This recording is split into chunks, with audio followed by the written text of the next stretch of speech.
Hello दोस्तों, नमस्कार। मैं अल्पना।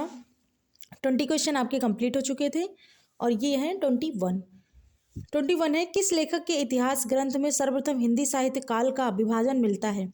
ए शिव सिंह सेंगर, बी महेश दत्त शुक्ल, सी मौलवी करीमुद्दीन, डी जॉर्ज गियर्सन। तो आंसर नंबर आपका डी सही है, जॉर्ज गियर्सन।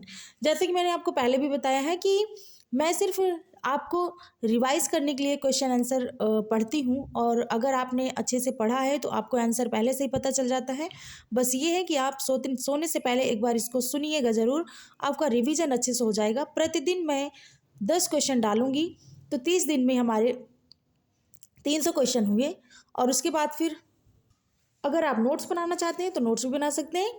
अगर आपका तैयार है तो आप सोने से पहले सुनिए ज़रूर इसको।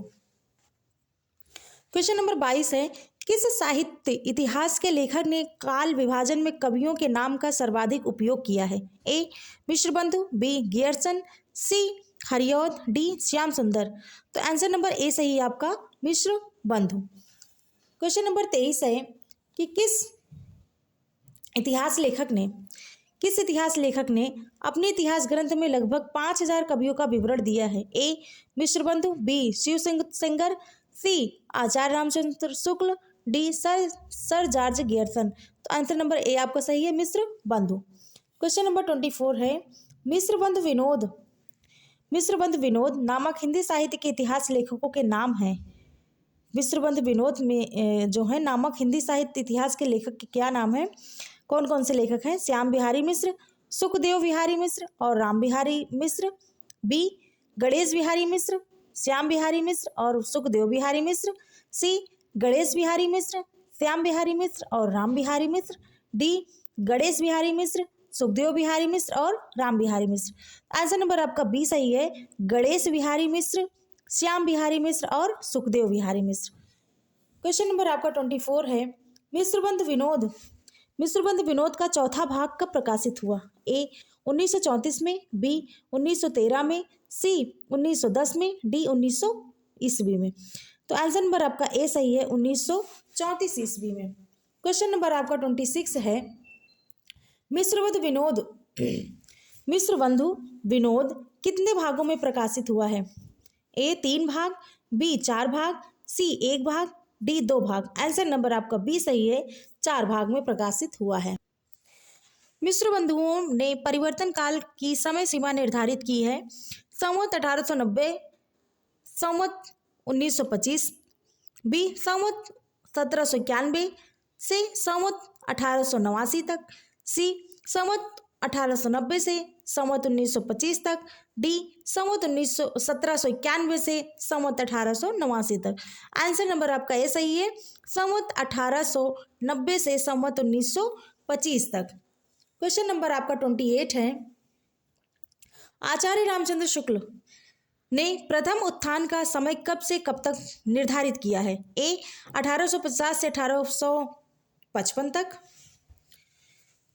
1850 से 1885 तक, बी 1857 से 1900 तक, सी 1868 से 1893 तक, डी 1800 से 1850 तक।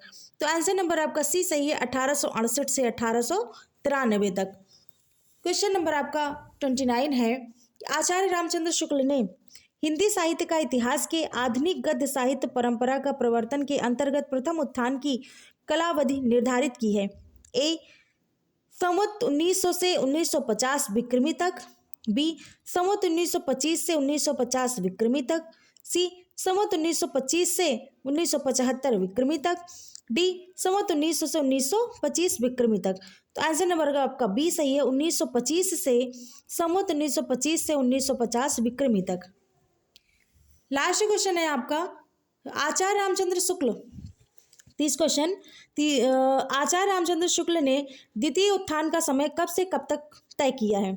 ए 1893 से 1918 तक, बी 1900 से 1920 तक, सी 1885 से 1918 तक, डी 1903 से 1920 तक। तो आंसर नंबर आपका ए सही है, 1893 से 1918 तक। ये पीजीटी परीक्षा 2013 में पूछा गया था। तो दोस्तों आपको क्वेश्चन आंसर कैसे लगे, अगर अच्छे लगे हो तो प्लीज़ चैनल को लाइक सब्सक्राइब जरूर करिएगा। और हाँ, कमेंट में ज़रूर बताइए हमें कि क्वेश्चन आपको कैसे लग रहे हैं। मैं जो भी पार्ट वाइज है क्वेश्चन वो मैं 10 क्वेश्चन पर डे आपको दूंगी और आप रिवाइज करिए पर डे। सिर्फ 5 मिनट का हमें समय दीजिए और कम से कम आपके 1000 क्वेश्चन कंप्लीट हो जाएंगे जब तक आपका एग्ज़ाम होगा। Thank you so much watching for my video. Please subscribe मी। धन्यवाद।